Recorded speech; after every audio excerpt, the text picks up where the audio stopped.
रमन ने जब माँ को श्रुति के बारे में बताया था तब वह बहुत नाराज़ हुई थी। उन्होंने साफ साफ कह दिया था कि रमन को माँ और श्रुति में से किसी एक को चुनना होगा। कई दिनों तक उन्होंने रमन से बात नहीं की थी। रमन ने श्रुति से प्यार किया था। वह एक अच्छी लड़की थी। कभी उसका समृद्ध परिवार था। पिता की अच्छी सरकारी नौकरी थी। माँ की मृत्यु उसके बचपन में ही हो गई थी। पिता ने ही उसकी परवरिश की थी। जब वह कॉलेज में थी तभी पिता भी बीमारी से चल बसे थे। उनके पीएफ से जो रकम मिला था उससे वह हॉस्टल में रहकर पढ़ाई पूरी कर रही थी। रमन भी उसी कॉलेज में पढ़ाई कर रहा था। दोनों को एक नज़र में ही प्यार हो गया था। रमन और श्रुति का कॉलेज में आखिरी साल था। पढ़ाई समाप्त होने के बाद श्रुति को हॉस्टल छोड़ना था।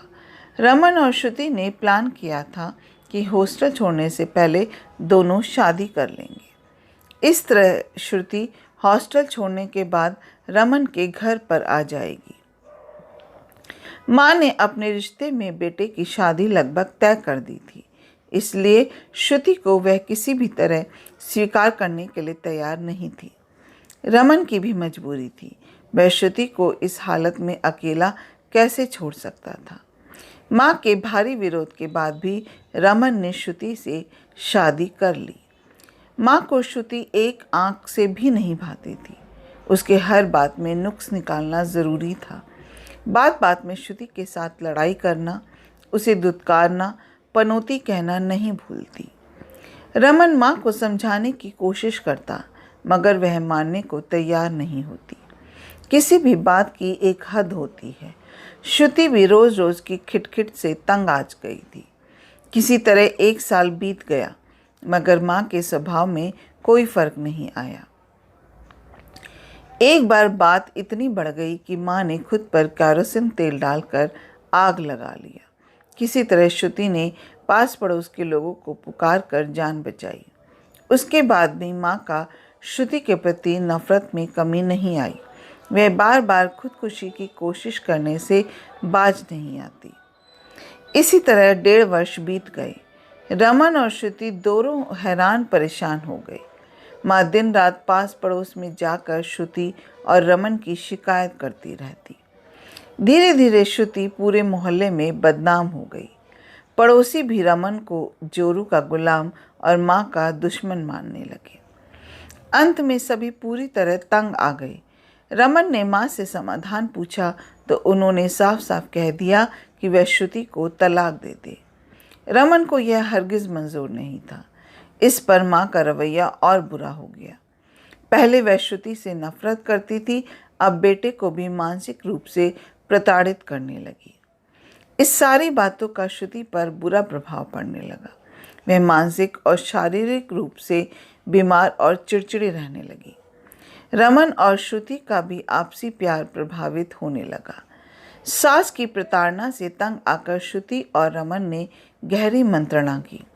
कुछ दिनों बाद रमन को माँ की जिद के सामने झुकना पड़ा। उसने श्रुति को तलाक दे दिया। 1 वर्ष बीतते बीतते माँ ने रमन की दूसरी शादी अपनी पसंद की लड़की से करने की जिद पकड़ ली।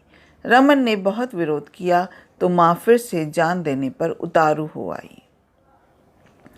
अंत में रमन को माँ के सामने हथियार डालना पड़ा। रमन की दूसरी शादी रानी से हो गई। रानी रमन को कमज़ोर मर्द और सास को जल्लाद माँ के रूप में देखने लगी। उसका व्यवहार दोनों के साथ उसी अनुकूल होता गया। रानी स्वभाव से बहुत कठोर, बददिमाग और ज़ुबान की गंदी थी। जल्द ही उसने अपना रंग दिखाना शुरू कर दिया। किसी तरह 2 वर्ष बीतते बीतते घर का माहौल नर्क जैसा हो गया। रानी का ना सास से जमता था और ना ही पति के साथ। सास से तो उसे नफरत हो गई थी। किसी बात पर रानी ने एक दिन हंगामा कर दिया। उसने रमन से कहा कि इस घर में अब तुम्हारी माँ रहेगी या मैं। रमन उसे समझाने की बहुत कोशिश करा मगर रानी नहीं मानी। उसने भी आत्महत्या करने की धमकी दे डाली। माँ को भी अब एहसास होने लगा था कि श्रुति से बेटे का तलाक करवाकर उसने बड़ी गलती की। अब वह रोज श्रुति और रानी में तुलना करने लगी। रानी के हंगामे से परेशान होकर माँ ने रमन से कहा कि उसे किसी वृद्ध आश्रम में छोड़ दे।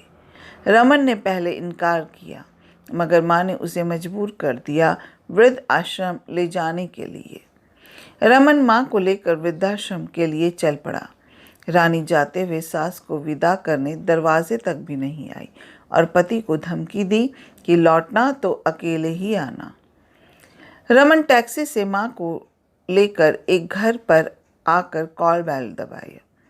दरवाज़ा खुलते ही माँ की आंखें फटी रह गई। सामने श्रुति हाथ में पवित्र धूप दिया लेकर खड़ी थी। उसने माँ को पवित्र होम के धुएं से स्वागत किया और पैर छूकर प्रणाम किया। माँ का गला भर आया, आंखों से आंसू निकल आए। श्रुति उन्हें सहारा देकर अंदर ले गई। सोफे पर रमन, श्रुति और माँ बैठे थे। रमन ने फ़ोन से पहले ही श्रुति को माँ के साथ आने की सूचना दे दी थी। रमन ने बताया कि उसने श्रुति को तलाक तो दिया था, मगर उसका साथ नहीं छोड़ा था, क्योंकि इस दुनिया में श्रुति का रमन के सिवा और कोई नहीं था। रमन ने श्रुति को अलग से फ्लैट ले दिया था। वह समय समय पर श्रुति से मिलता रहता। दोनों में आज भी उतना ही प्रेम था जितना शादीशुदा जिंदगी में था।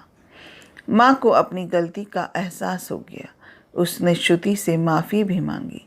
श्रुति ने उन्हें गले लगा लिया। अपना कीमती समय देने के लिए दिल से शुक्रिया। अगर आपको ये कहानी अच्छी लगी हो तो एक लाइक कीजिएगा, शेयर कीजिएगा और मेरे चैनल को सब्सक्राइब करना मत भूलिएगा। फिर मिलते हैं एक नई कहानी के साथ। जय हिंद।